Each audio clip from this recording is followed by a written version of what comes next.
তীব্র তাপপ্রবাহ অসহনীয় পর্যায়ে এসে গেছে। এই অসহনীয় গরমে হিট স্ট্রোক হচ্ছে বেশি।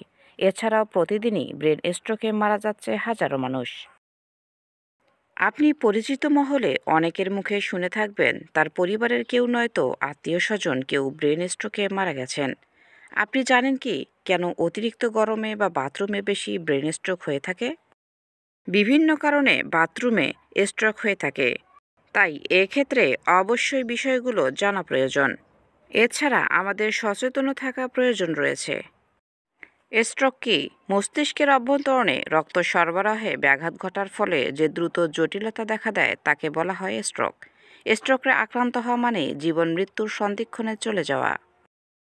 এর ফলে বেঁচে যাওয়া রোগী পঙ্গুও হয়ে যেতে পারে, তবে নিয়ন্ত্রিত জীবনযাপন আপনাকে স্ট্রোকের ঝুঁকিমুক্ত রাখতে পারে। কোষ্ঠকাঠিন্য। কোষ্ঠকাঠিন্যের সমস্যা হওয়াটা কোনো অস্বাভাবিক বিষয় নয়, তবে এক্ষেত্রে অবশ্যই সাবধানতা অবলম্বন করতে হবে। যারা কোষ্ঠকাঠিন্যের সমস্যায় ভোগেন তারা টয়লেটে গিয়ে স্বাভাবিক বাথরুম না হওয়া শরীরের উপর অতিরিক্ত প্রেসারের কারণে স্ট্রোক করে থাকেন। কোষ্ঠকাঠিন্যের সমস্যা হলে নরম খাবার ও প্রচুর পানি পান করতে হবে।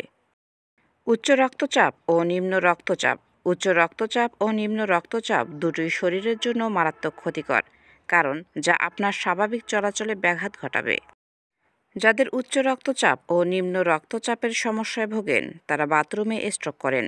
তাই রক্তচাপ স্বাভাবিক রাখতে খাবার, ব্যায়াম ও ডাক্তারের পরামর্শ নেওয়া যেতে পারে। ডায়াবেটিস। ডায়াবেটিস মানে বহুমূত্র রোগ। ডায়াবেটিস একটি হরমোন সংশ্লিষ্ট রোগ। দেহযন্ত্র অগ্ন্যাশয় যদি যথেষ্ট ইনসুলিন তৈরি করতে না পারে অথবা শরীর যদি উৎপন্ন ইনসুলিন ব্যবহারে ব্যর্থ হয়, তাহলে যে রোগ হয় তা হলো ডায়াবেটিস বা বহুমূত্র রোগ। ডায়াবেটিসে আক্রান্ত রোগী বাথরুমে বেশি স্ট্রোক করে থাকেন। রক্তে উচ্চমাত্রায় কোলেস্টেরল। রক্তে উচ্চমাত্রায় কোলেস্টেরল থাকলে হতে পারে স্ট্রোকের অন্যতম প্রধান কারণ।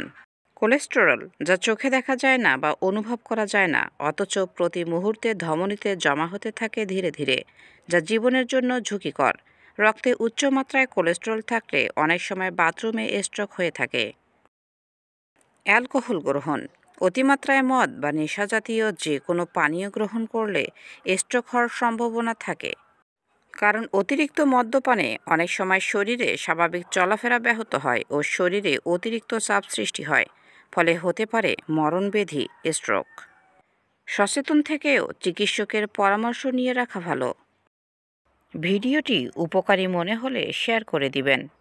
ভিডিওটি শেষ পর্যন্ত দেখার জন্য অসংখ্য ধন্যবাদ।